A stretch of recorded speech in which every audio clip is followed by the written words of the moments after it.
tell me what's going on for you with your prep and how I could help. So I'm just diving in. I believe I'm on my second week, second or third week. And so I'm only focusing on logic games right now, but I'm finding that one of my problems is that I am setting up the diagram correctly. I'm doing the initial setup for each local question I'm getting correct, but then I'll always miss one question or I'll miss two questions. And it always has to do with that detail. And then I'll go in depth in correcting the questions that I miss.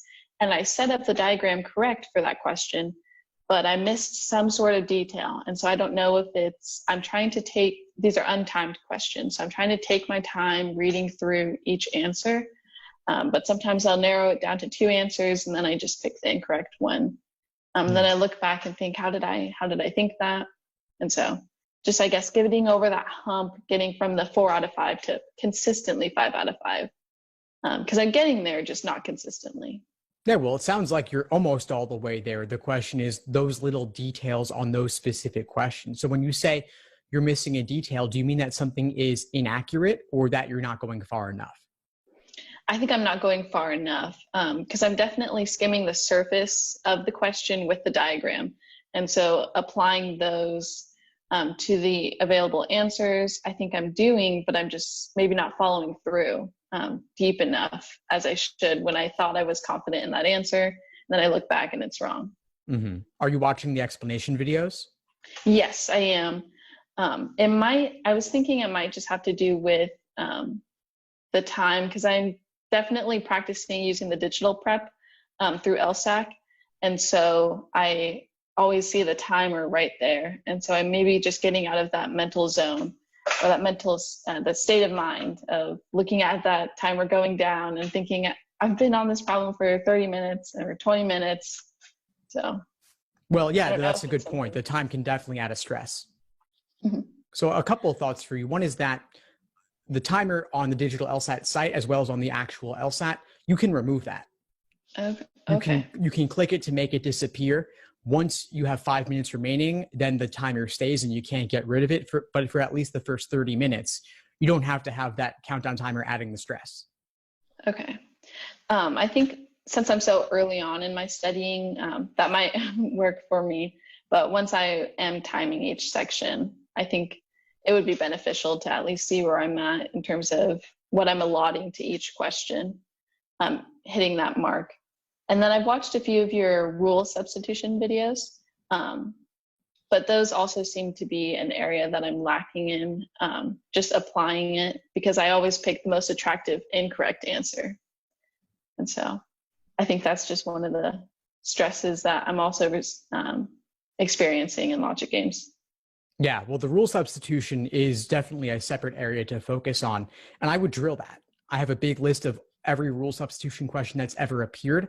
I'll send you a link to that resource afterwards. You can just handpick those and do them specifically because they have shown up on nearly every exam since they first appeared in 2009. So it's worth drilling those and preparing for those.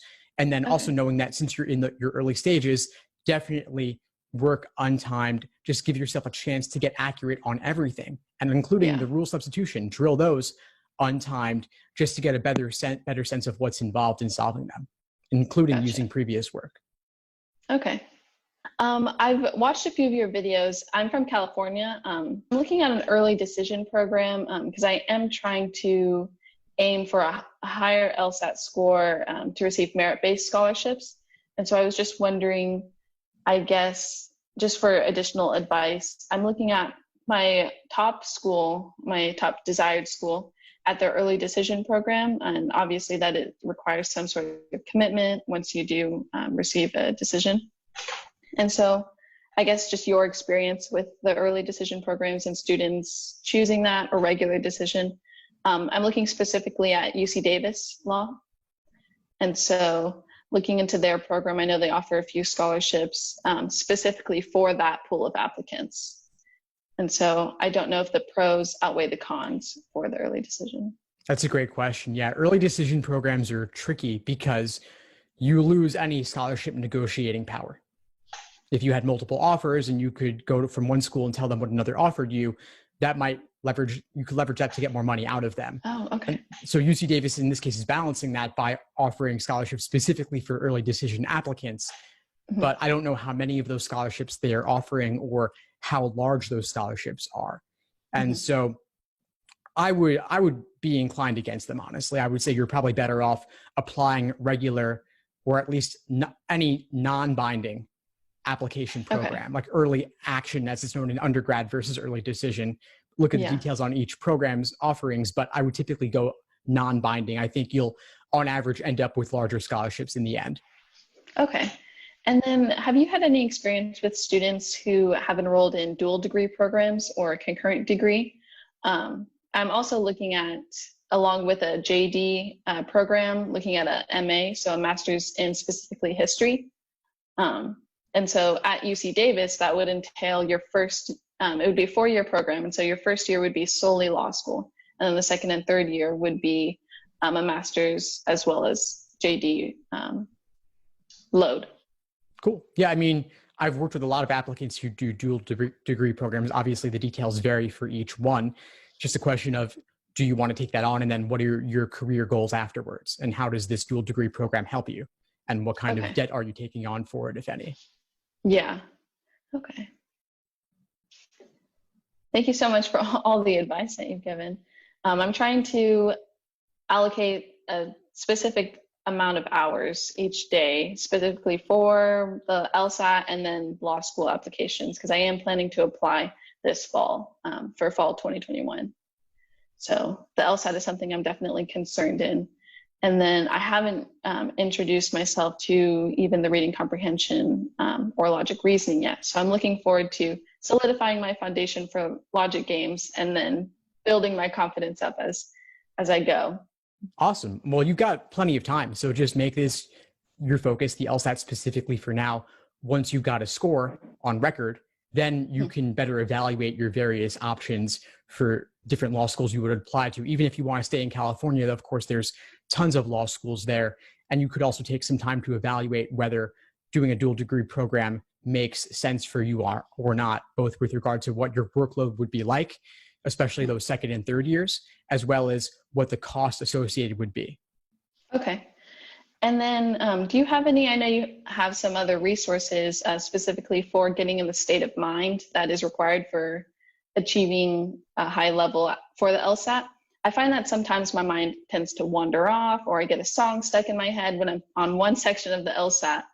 And so do you have any specific advice for that, or just building up that, I guess, physical intensive study in your mind? Yeah, for sure. And it's almost become cliche at this point, but mindfulness meditation, also known as, you could think of it as focus training, that could be really useful just to help you train your mind to notice when it's wandering and to just to bring it back. The other thing I'd say is simulating test day conditions as fully as possible. And so for the online LSAT Flex, that means at home at your desk in the same environment you'll do the actual thing, replicating all of that as closely as possible to the test day itself, and then also clearing out that space, moving any clutter off your desk to make it a place you want to be. Okay. I've tried to simulate what the environment would be for the LSAT Flex. But since I'm not in California at the moment, I was planning on doing an internship in DC at the US Holocaust Memorial Museum. But COVID-19 bidding, we're hoping that moves to the fall term so far. So I do have options of taking it in Virginia or in California. So I'm going to see, once those are released, what would be most beneficial based on my confidence in each section, whether taking it in person. And then specifically for residency, since my permanent residence is in California, that's where my parents are, and they do support me financially. I was wondering if law schools would think it was inaccurate that I do claim California residency when I do live in Virginia. It was supposed to be a temporary residence for an apartment. That's a good question. I'm not too sure about all the specifics of that. Actually, if you're looking for like in-state tuition from the UCs, I don't know all the details of that actually. I would contact them and ask what the requirements are. Yeah, I was planning on reaching out just to some of the faculty and get some of their input, and even with the law school MA degree. So I was looking at those, just reaching out to them. Do you have any advice just for reaching out to faculty members, just seeking more information about programs? Yeah, I mean, I guess the question is, what do you want to know from them? What do you want to know? And are you looking to enlist them as an ally or advocate with the application process, or are you just purely asking out of interest? I was looking to enlist them as an ally, or some sort of mentor, or in some way, just a source of advice for that. Yeah, then I would treat it as more of like an informational interview.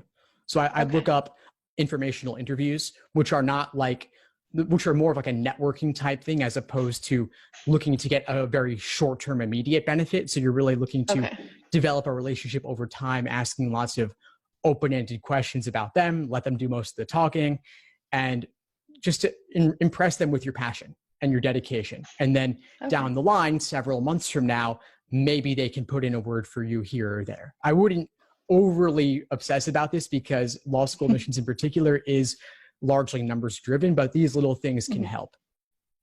Yeah, definitely. And I'm trying to think, I have a few notes about some questions that I was going to discuss with you. I guess in terms of overall study and my study plan, I'm on a 4-month plan for the October LSAT. And so I'm working on that right now. And then I was just thinking some of the benefits of planning for a later LSAT. I was initially thinking that if the score from the October LSAT wasn't as desirable as I hoped it would be, taking it in November, but I have suspected that there's benefits in waiting a few months and showing the admissions counselors that I'm studying and I'm not just taking the next available exam. So I guess just your thoughts on that. Yeah, I'd say really just take it when you're ready. So if you aim for October and you feel reasonably confident in taking it October, do that. Then if you have to retake in a later date, I wouldn't push it to January when you would be feeling ready by, let's say, November. I wouldn't delay for that reason alone. You don't want to have a pattern of taking 3 consecutive exams on 3 consecutive months, but 2 consecutive exams in 2 consecutive months, I think, is fine. And there is some slight benefit to applying relatively earlier, although it matters much, much less than it used to. Okay. Thank you so much for everything. Yeah, of course. Glad to help. Before we sign off, what would you say is the biggest insight you got from our call today? I think just the direction that you gave in terms of logic games and really looking into my habits and my state of mind. And so fixing the foundation of how I'm studying, where I'm studying, what I'm using to study, and then how that affects what I'm doing in terms of specifically the LSAT questions. So I guess just solidifying that foundation first. Awesome. Well, I'm glad we connected, and I look forward to having you in class. Awesome. Thank you so much, and have a good day. You too. Thanks for tuning into the show. Please subscribe if you haven't done so already to be notified of new episodes as I release them. And feel free to reach out if you need anything at all as you move forward with your prep. I'm happy to help however I can. In the meantime, I'll wish you all the best and take care.